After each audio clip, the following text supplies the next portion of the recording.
when we say strain, what exactly are we talking about? I mean, what you sort of have in your mind is probably not wrong. When you strain, you pull or push something, and we're talking about a lengthening. So we can put that into a definition package, and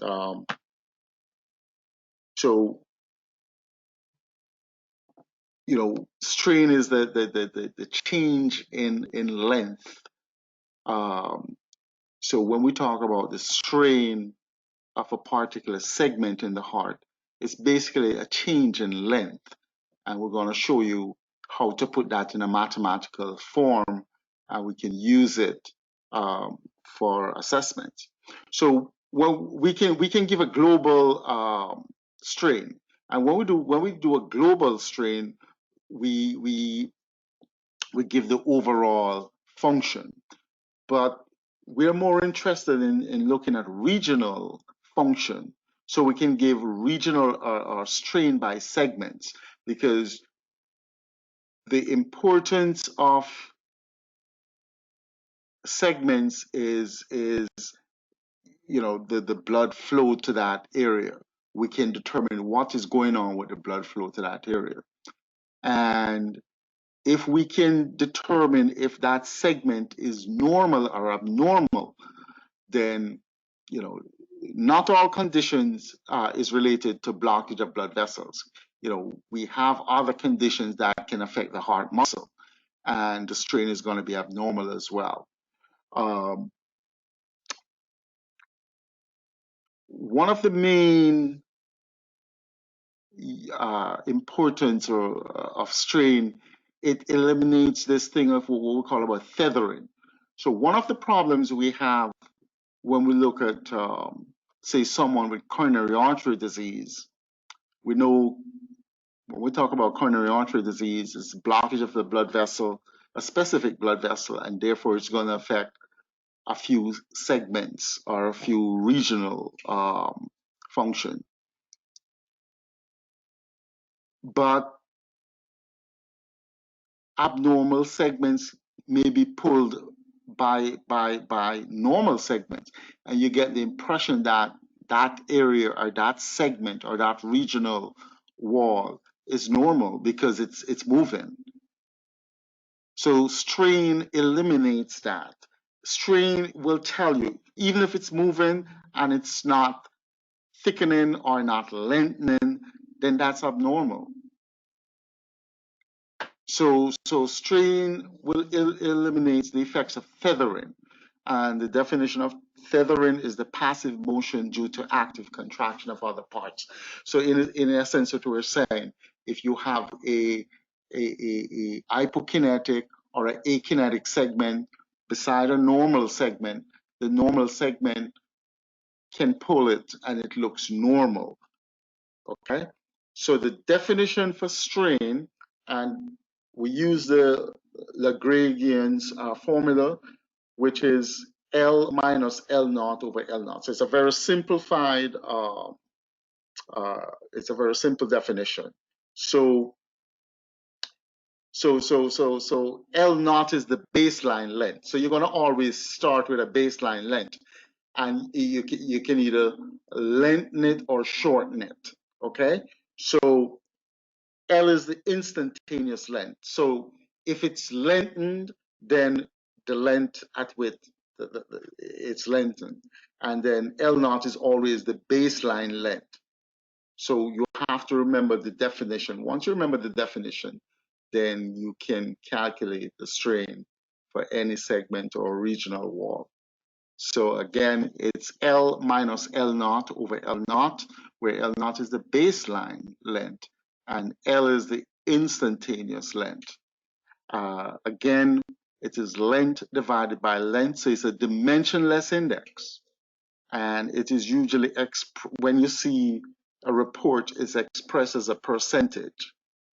And so because of the definition, if you get a lengthening or if there's stretching, then it's going to be a positive number.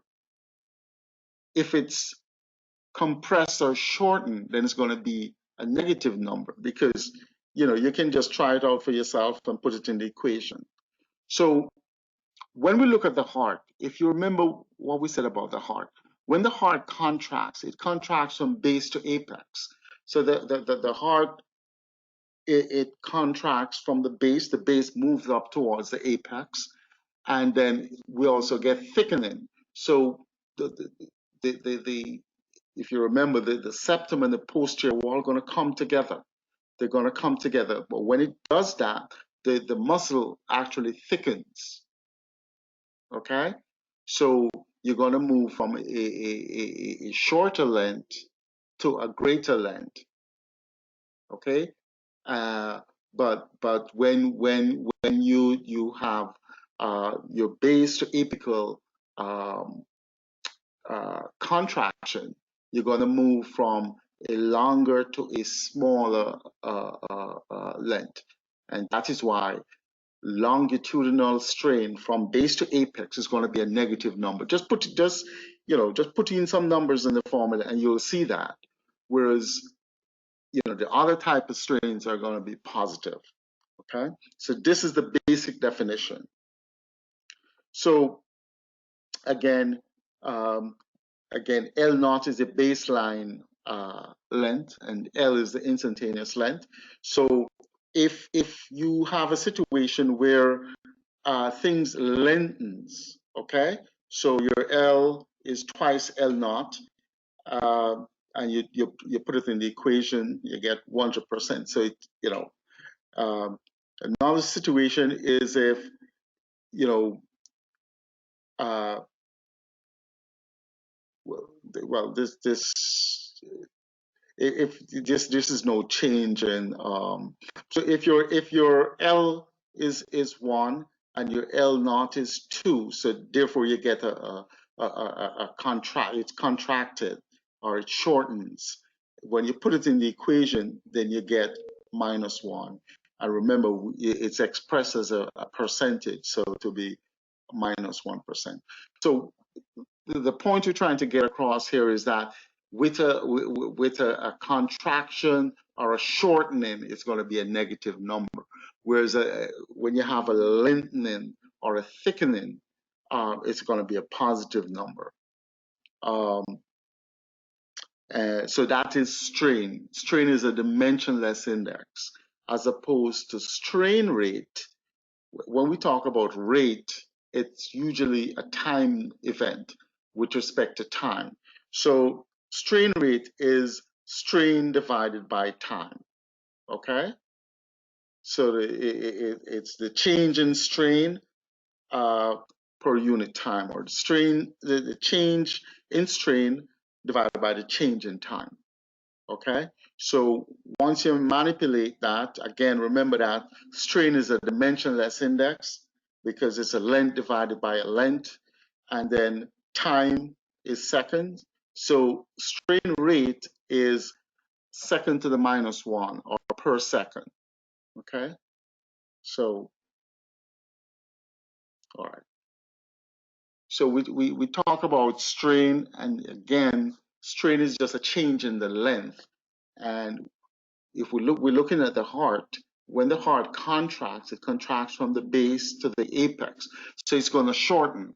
So when we put our numbers in, it's going to be a negative number because the definition is L minus L naught over L naught, where L is the instantaneous length, L naught is the baseline length. But when we look at the heart circumferentially, the muscle thickens. When it contracts, it thickens. So the length is going to increase. So that strain will be a positive number. Okay. So when we talk about deformation, it's basically a change in the form, or the change in the form of an object. You may not have any motion, okay? The object may not move, but there's a change in the different parts. So, and if you have ever squash like one of those little balls that is very malleable and you can squash it, you can change the shape, to whatever you want. It's not moving, and the overall volume remains the same, but you can change um, the different parts.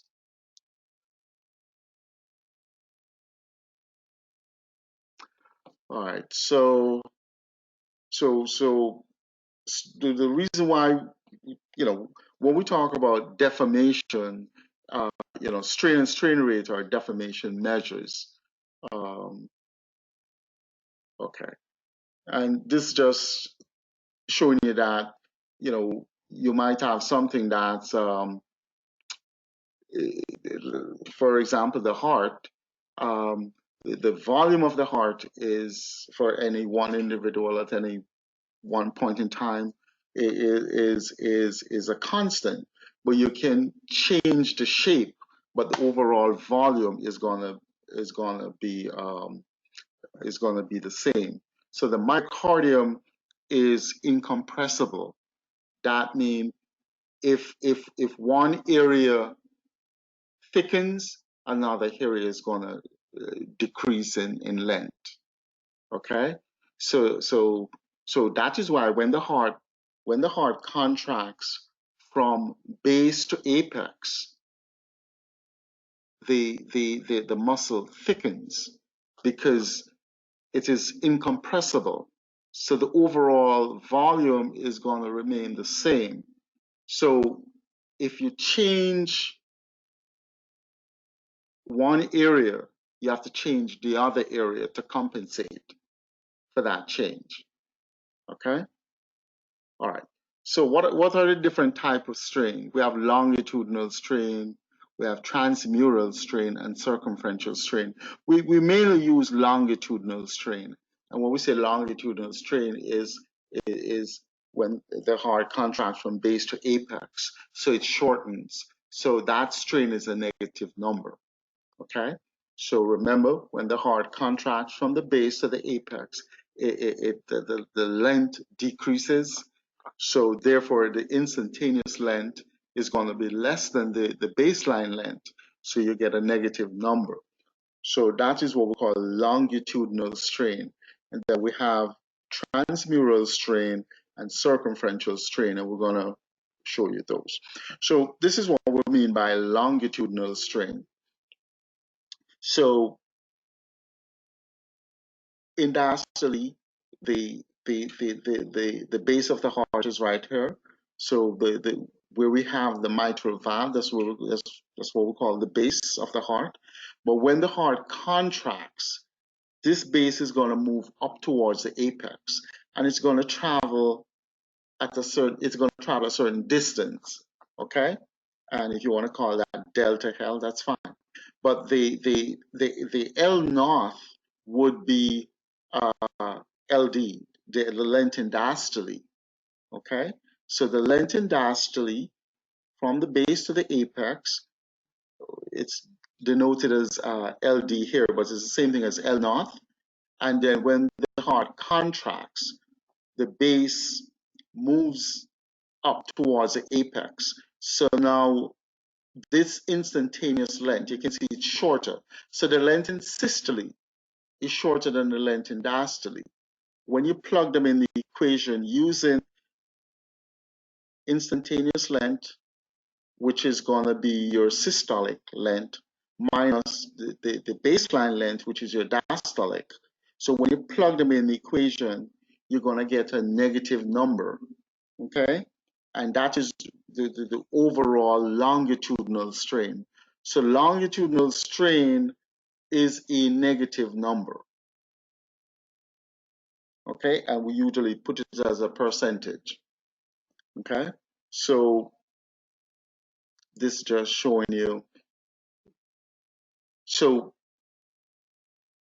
if you look closely on what's happening here, you can see that the change in length when the heart contracts, that is the length in diastole minus the length in systole, delta length, that is myocardial excursion. This is the amount that the heart moves up when it contracts. So, you know, if you're accustomed to doing TAPSE, it looks somewhat like TAPSE, right? So the myocardial annular excursion is the amount where the base of the heart moves up towards the apex, okay? All right. Now, transmural strain is a different thing. So if you look at the heart in short axis, when the heart contracts, it thickens. It thickens, and that is because the heart, the myocardium is incompressible. So when you're moving from the base to apex, and you're shortening, something has to increase, and the short axis, the muscle thickens because the total volume of that myocardium is a fixed number. So shortening of the myocardium going to result in thickening in the short axis. Okay, so the L naught is going to be a smaller number than the instantaneous length. So your transmural strain is going to be a positive number. We don't use it a lot in clinical practice, but you just need to know about it. And then when we talk about circumferential strain, so again, when the heart contracts, it not only thickens, but it moves inwards. So if this is the outer, this black line is, all right, let's, sorry. If yeah, we can use that. So if this black line is the diastolic circumference of the heart for argument's sake, when the heart contracts, the whole thing moves inward. Okay, it moves inward. So you can see that if you're going to look, if you're going to use the radius, the radius gets smaller. So when it contracts, it gets smaller. The radius gets smaller. Okay. So we don't use circumferential transmural strain that much. It's just to give you an idea that the myocardium is incompressible. So if you change the shape in one instance, something else have to change to compensate for that shortening or lengthening. Okay. And we went over what is the mitral annular excursion, basically the amount by which the mitral annulus moves up. And you can, just like you do TAPSE, you can use your M mode and you can do the same thing. So, you know, okay. So that's your myocardial, sorry, your mitral annular excursion. Okay. Now, you're accustomed to tissue Doppler imaging, and we have your medial TDI and you have the lateral TDI. So when we do the medial TDI, you essentially just put your cursor on the, you put the cursor on the medial annulus and you press your TDI button and you'll get a systolic excursion and you get two diastolic excursion. You'll get the early and the late. So again, this is your S prime, and this is your E prime and your A prime. And you can get for the medial and you get for the lateral as well. So you get your S prime and you get your E prime and your A prime. Again, the excursion, the TDI, your velocities are going to be greater on the lateral aspect of the heart as opposed to the medial aspect. Okay.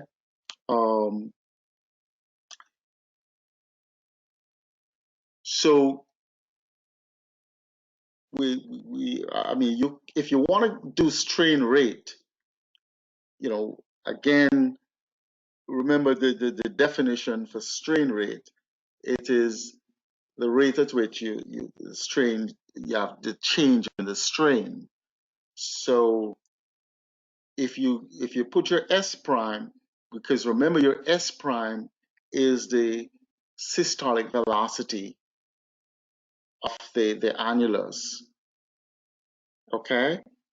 And velocity, again, remember we use centimeters per second.